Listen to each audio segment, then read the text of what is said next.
Hello everyone, welcome back. Today we're tackling problem number 67, add binary. It's a classic easy problem that really tests your understanding of basic math simulation and string manipulation. Let's break it down. So here's the task. We are given two binary strings. Let's call them A and B.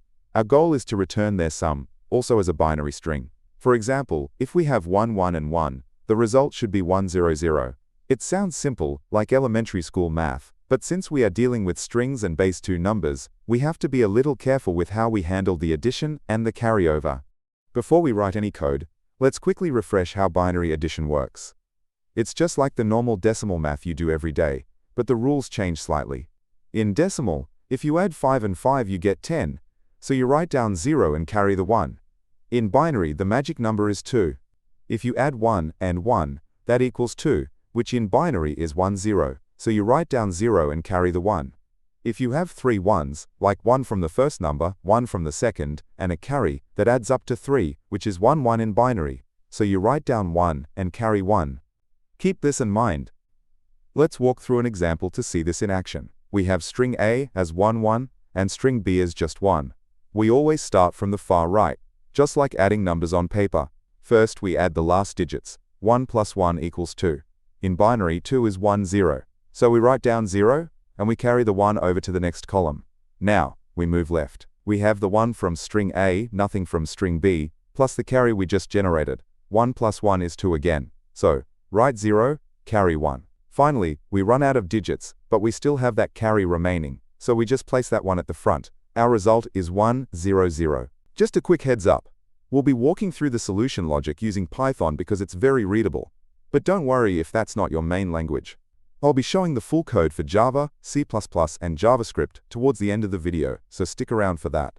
Our approach is going to be a direct simulation of what we just did manually. We'll use two pointers, let's call them I and j, starting at the very end of both strings. We'll also need a variable to store our carry. We loop backwards. Inside the loop we calculate the sum of the digits at our current position, plus the carry.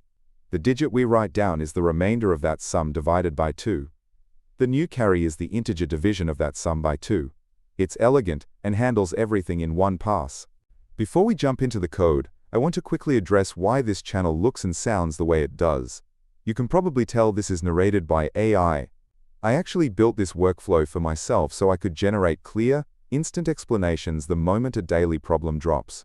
It helps me study faster, and I upload them here in case they help you too. Also, you'll notice there are no ads on this video, and no sponsorships. That's a choice. I want this to be a distraction-free zone for us to just focus on the code. That same philosophy applies to the tools I build. I needed a way to track my daily coding streak, but everything else was paid or full of ads. So I built my daily to-do. It's completely free, it has 0 ads, and I don't make a cent from it. It's just the tool I use to ensure I show up every single day. If you want to use it too, the link is in the description. Now let's get back to the solution. Alright, here is the complete Python solution. It might look a little dense, but it's actually quite straightforward. We initialize our pointers and carry, run our loop, and build the result string. Don't worry, we are going to break this down chunk by chunk right now. First, the setup. We create an empty list called S to hold our result characters. We set carry to 0 initially. Then, we set our pointers, I and j, to point to the last character of string A and string B respectively. The while loop is the most important part. Notice the condition. We keep going if I is valid, OR if j is valid, OR if carry is non-zero. This ensures we don't miss that final leftover carry at the very end. Inside the loop, we check if our pointers are still within the bounds of the strings. If I is 0 or greater, we take the character at that position, turn it into an integer, either 0 or 1, and add it directly to our carry variable. Then we move the I pointer one step to the left. We do the exact same thing for the j pointer and string B. By doing this, carry effectively holds the sum of the column, plus the previous carry. Now for the math. We need to decide what digit to actually write down for this column. We take our carry value and find the remainder when divided by 2. If the sum was 2, binary 1, 0, the remainder is 0. If the sum was 3, binary 1, 1, the remainder is 1. We add this digit to our list. Then, to update the carry for the next loop, we perform integer division by 2. If our sum was 2 or 3, the new carry becomes 1. Finally, because we added digits starting from the end, our list is backwards. So we reverse it and join it into a single string to return. Let's trace this with our example. A is 1, 1, B is 1. In the first iteration, both pointers point to 1. We add them to our initial carry of 0. The sum is 2. We append 0 to our list, and the new carry becomes 1. In the second iteration, pointer I points to the first one in A, but pointer J is out of bounds. We add the 1 from A to our carry of 1. The sum is 2 again. We append 0, and the carry remains 1. In the third iteration, both pointers are out of bounds, but carry is still 1. So the loop runs again. We append 1. Now carry becomes 0, and the loop finishes. The list is 0, 0, 1. We reverse it to get 1, 0, 0. It's really important to think about edge cases. What if the strings are different lengths? Our code handles this perfectly because of the separate if checks for pointers I and J. We just treat the missing digits as 0. What if there is a leftover carry at the very end, like adding 1 and 1? That's why we added or carry to the while loop condition. It forces one extra iteration to write down that final one. And, of course, if both inputs are just 0, the math still works out to return 0. So how efficient is this? The time complexity is big O of n, where n is roughly the length of the longer binary string.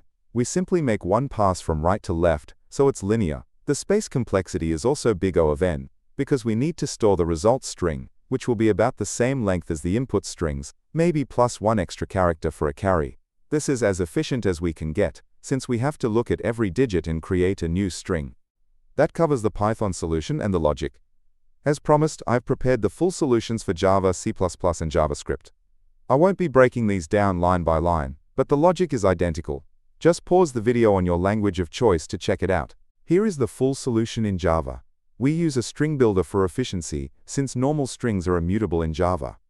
Feel free to pause here if you need to study the syntax. Next up, here is the C++ version. It's very similar, just using the standard string class and the reverse algorithm. Pause if you need it. And finally, here is the solution in JavaScript. Note that we use math.floor for the carry division to ensure we get an integer. So let's wrap it up. The key takeaways here are: first, simulation is usually better than conversion for these types of problems, especially with huge numbers. Second, always keep an eye on your carry variable. It's easy to forget it after the loop. And finally, mastering the modulo and integer division operators makes binary math much easier to implement. If you're looking for even more Leetcode problems beyond the daily challenge, I've started a second channel called Leetcode Unlocked. Check it out via the link in the description. Hope this breakdown helped. If it did, hit that like button. It really helps the channel. I upload these daily, so subscribe if you want to keep your streak alive. Also, I've put links to the tablet I use for planning solutions in the description if you're interested. Keep coding, and I'll catch you in the next one.